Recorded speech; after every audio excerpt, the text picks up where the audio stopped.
ఏ ఆధారము లేని కాడే అద్భుతాలు చేస్తాడు. నువ్వు ఆయన మీద ఆధారపడతావు.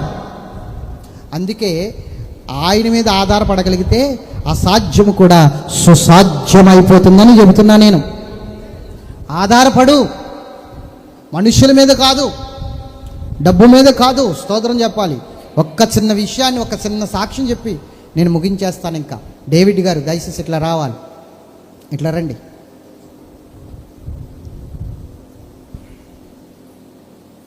జాగ్రత్తగా వినండి, ఏమిటో చెప్తాను.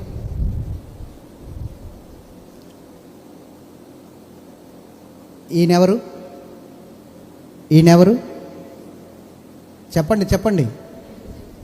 దైవజనుడే. పేరేంటి? ఎవరైనా? కానీ నేనంటాను గాలిలో దీపం. చెప్పండి, ఎవరైనా?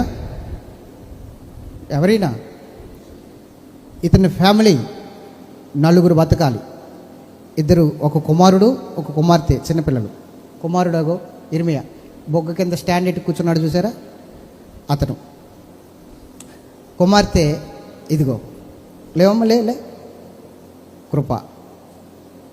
పాశ్రమ్ గారు అందరికీ తెలుసుగా. రైట్, కూర్చో.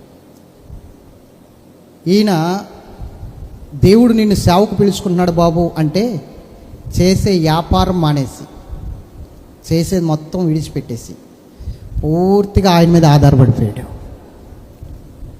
ఈయన సంఘం ఎన్ని వందల మందో తెలుసా మీకు? చెప్పండి, మీ అంచనా ఎంత?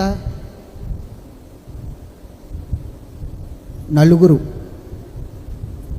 ఈయన సంఘం. మీరు సేవ మీద ఆధారపడి ఎన్ని సంవత్సరాలు అవుతుంది బ్రదర్? 12 సంవత్సరాలు. 12 సంవత్సరాలు. సంఘం ఎంతమందో తెలుసా? నలుగురు. అనండి. భార్యను పోషించాలి, బిడ్డలను పోషించాలి, చదివించాలి. అర్థమవుతుందా? మరలా రోగాలు, హాస్పిటళ్ళు, ఇంకా సమస్యలు, ఇంకా అప్పులు. చాలామంది ఏం చెప్పారు తెలుసా? బ్రదర్, ఏదైనా వ్యాపారం చేసుకుంటూ, మీకు వ్యాపారం అలవాటు ఉంది కదా, వ్యాపారం చేసుకుంటూ సేవ చేయొచ్చు కదా. సేవ మీద వచ్చే ఆ నలుగురితో వచ్చే కానుకలు ఎంత వస్తాయి తెలుసా? ఆదివారం 80 రూపాయలు వస్తాయి. 20 రూపాయలు మనిషికి వచ్చి కానుక. మొదట ఆదివారం అయితే దగ్గర ఒక 30 మంది వస్తారు. ఎందుకు? అందుకు